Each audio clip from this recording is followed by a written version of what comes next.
Hello everyone, welcome back to NITPOD. In the previous video, we discussed about the internal structure of ear, in which we discussed about the two important structures. One is vestibule, another one is semicircular canal. Today in this segment, we will be discussing about the two important structures which are present in the vestibule as well as in the semicircular canal, and that are the macula and crista. इस video में हम लोग बात करने वाले हैं, जैसे कि हमने कहा कि वेस्टिब्यूल में और सेमी सर्कुलर कैनाल में दो इंपॉर्टेंट स्ट्रक्चर्स हैं, उसके बारे में हम डिस्कस करेंगे। फर्स्ट जो स्ट्रक्चर है उसे हम लोग बोलते हैं मैक्यूला, जो कि वेस्टिब्यूल में पाया जाता है। Structure of macula, structure of macula basically जब हम लोग वेस्टिब्यूल की बात करते हैं उसमें पाया जाता है। Found in vestibule.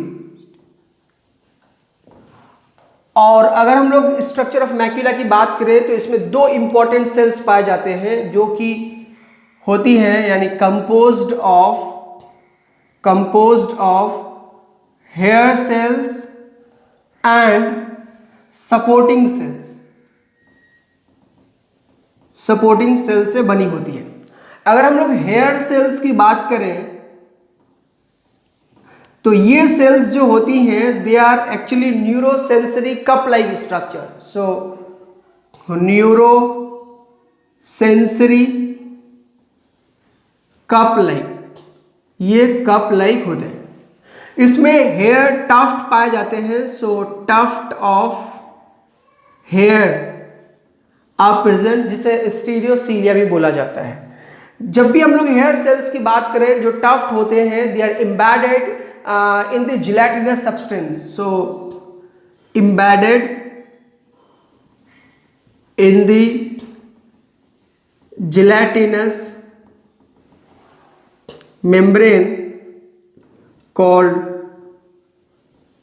Otolith. Gelatinous membrane होती है ओटोलिथ, उसमें सब्सटेंस उसमें जो है एम्बेडेड होती है या पाई जाती है। इसके अलावा अगर हम लोग हेयर सेल्स की बात करें तो वन एंड पे इसका जो फ्री एंड होता है उसमें हेयर टफ या स्टीरियोसीलिया पाए जाते हैं। Free end has hair tuft और स्टीरियोसीलिया, जबकि जो अदर एंड होता है, other end has nerve fibres बने होते हैं। नर्व फाइबर्स बेसिकली जो फ्री एंड दूसरा एंड होता है नीचे की ओर, उससे पाया जाता है। इसके अलावा जो हेयर सेल्स होते हैं they are basically sensory in nature, वो सेंसरी होते हैं। और इसके अलावा अगर हम लोग बात करें तो ये जो सेल्स होती हैं दे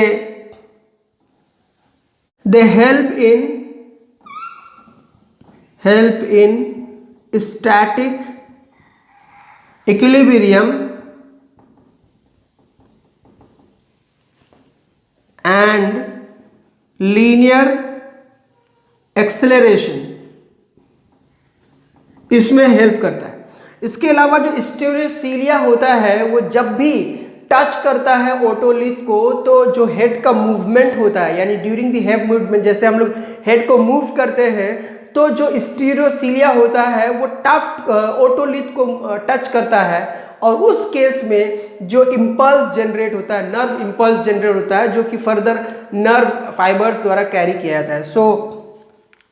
when stereocilia touch the otolith woke up during head movement, तब क्या होता है कि नर्व impulse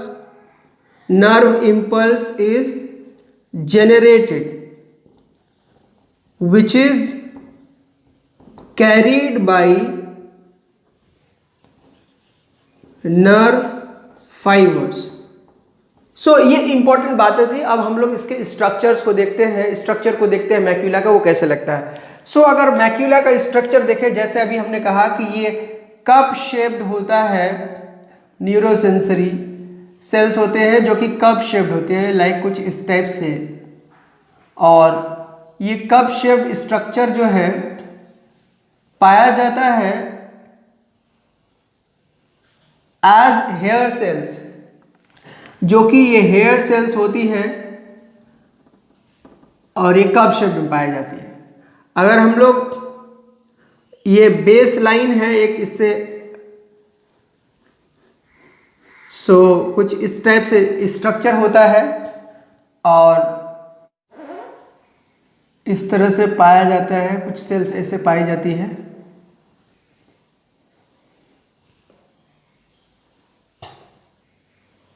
ये लाइक दिस, इस तरह से होती है। और इसमें जो बेसिकली अगर हम लोग देखें तो कुछ सेल्स इस टाइप से पाई जाती हैं जिसे हम लोग सपोर्टिंग सेल्स कहते हैं।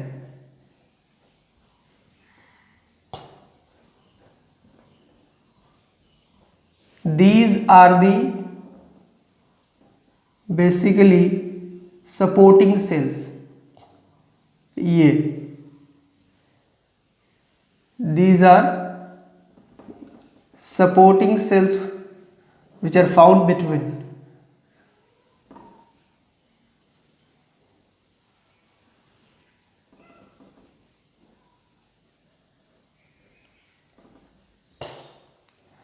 ये सपोर्टिंग सेल्स का काम, जैसे कि इसका नाम ही है कि ये सपोर्ट करता है और सपोर्ट प्रोवाइड करने का काम करती है ये cells. So these are the supporting cells. ये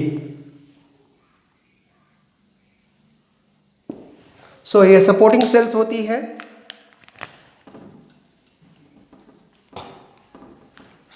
दीज आर दी हेयर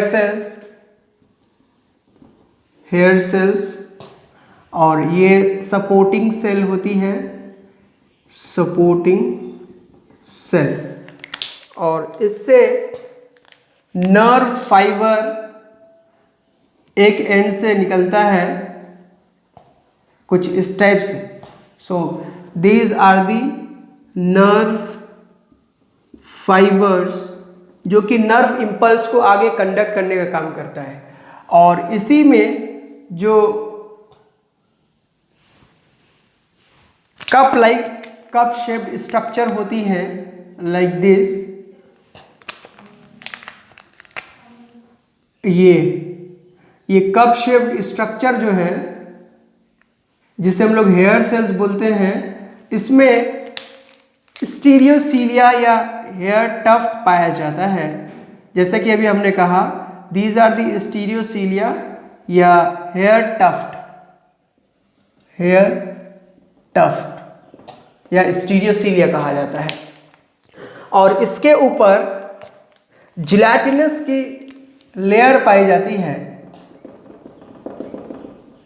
या यूं कह लें कि स्टीरियोसीलिया और hair tufts are embedded in the gelatinous material।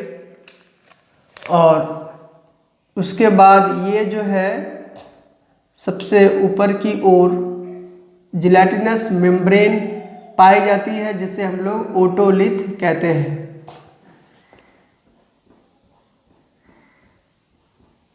This is the otolith. ये स्ट्रक्चर है मैक्यूला का। अब यहाँ पे एक जो मैकेनिज्म है वो समझना है। बेसिकली जैसे हमने कहा कि जो मैक्यूला होता है उसमें जो स्टीरियोसीलिया या हेयर टफ्ट पाए जाते हैं, ये जब भी टच करते हैं ओटोलिथ को, यानी जैसे हमने लिखा है कि when the stereocilia touch the otolith during head movement के दौरान जब भी ये टच करता है तो उस केस में क्या होता है कि ये नर्व इंपल्स जनरेट होते हैं और ये नर्व इंपल्स आगे नर्व फाइबर द्वारा कंडक्ट किया जाता है। तो स्टैटिक इक्विलिब्रियम या जो लीनियर एक्सेलरेशन होता है उसको मेंटेन करने का काम या उसमें हेल्प करने का काम बेसिकली मैक्यूला का काम होता है, जो कि वेस्टिब्यूल में पाया जाता है।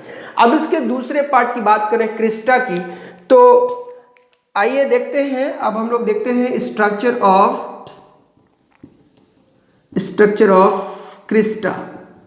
देखिए स्ट्रक्चर ऑफ क्रिस्टा की बात करें तो इसमें भी हेयर सेल्स पाए जाते हैं और ओटोलिथ का मेम्ब्रेन इसमें नहीं पाया जाता, लेकिन हेयर सेल्स और सपोर्टिंग सेल्स पाई जाती है। अब क्या है, जैसे हमने प्रीवियस वीडियो में बात करी थी कि जो एम्प्यूला पार्ट होता है सेमी सर्कुलर कैनाल का, जो एम्प्यूला पार्ट है उस एम्प्यूला में क्रिस्टा पाया जाता है, जो कि सेंसरी स्पॉट की तरह पाया जाता है। सो फाउंड इन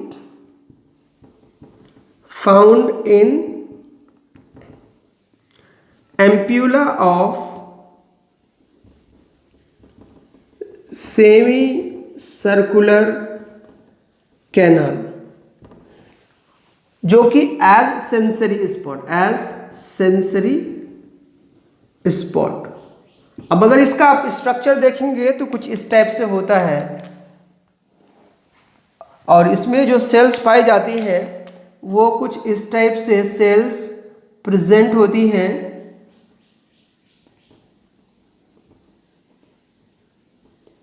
ये, और इसमें भी हेयर टफ्ट या स्टीरियोसीलिया पाई जाती है, ये कुछ इस टाइप से। These are the hair cell, और इसमें इसके बीच में भी सपोर्टिंग सेल्स पाई जाती है, जो कि सपोर्ट प्रोवाइड करती है कुछ इस टाइप से। और जो हेयर सेल्स होती हैं उससे नर्व फाइबर्स निकलते हैं like this. These are the nerve fibre, जो कि आगे नर्व इंपल्स को कंडक्ट करने का काम करता है। और इसमें अगेन इसमें भी जिलेटिनस सब्सटेंस पाई जाती है। सो कुछ इस टाइप से जिलेटिनस सब्सटेंसेस पाई जाती है। सो अगर हम लोग स्ट्रक्चर ऑफ क्रिस्टा देखें तो कुछ इस टाइप से होता है, जिसमें कि हेयर सेल्स और जो सपोर्टिंग सेल्स है उस तरह से पाई जाती है। ये बेसिकली इन सेल्स का जो काम है वो डायनेमिक जो इक्विलिब्रियम होता है उसको मेंटेन करते हैं या उसमें हेल्प करता है। सो दे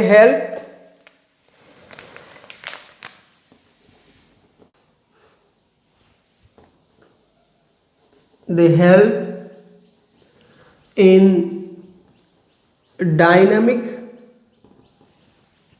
equilibrium and angular movement इसमें हेल्प करता है। जबकि अभी हमने जो मैक्यूला में देखा कि वो स्टैटिक और जो लीनियर मूवमेंट है उसमें हेल्प करता है। सो इस वीडियो में हमने बात करी structure of macula and structure of Crysta की, जिसमें जो है दोनों ही स्ट्रक्चर बहुत ही इंपॉर्टेंट है। जब हम लोग एंगुलर मूवमेंट करते हैं तब उस वक्त जो इक्विलिब्रियम को मेंटेन करने का काम करता है वो सेमी सर्कुलर कैनाल के स्वोलन पार्ट यानी एम्पुला में प्रेजेंट क्रिस्टा हेल्प करता है। जबकि हम लोग लीनियर मूवमेंट में इक्विलिब्रियम या स्टैटिक मूवमेंट को, स्टैटिक इक्विलिब्रियम को मेंटेन करने के लिए जो हेल्प करता है वो मैक्यूला करता है। So that's all of the structure of macula and Crysta. In the next video we'll discuss about the another part of this chapter. If you like my videos, please subscribe the channel, share the video as much as you can.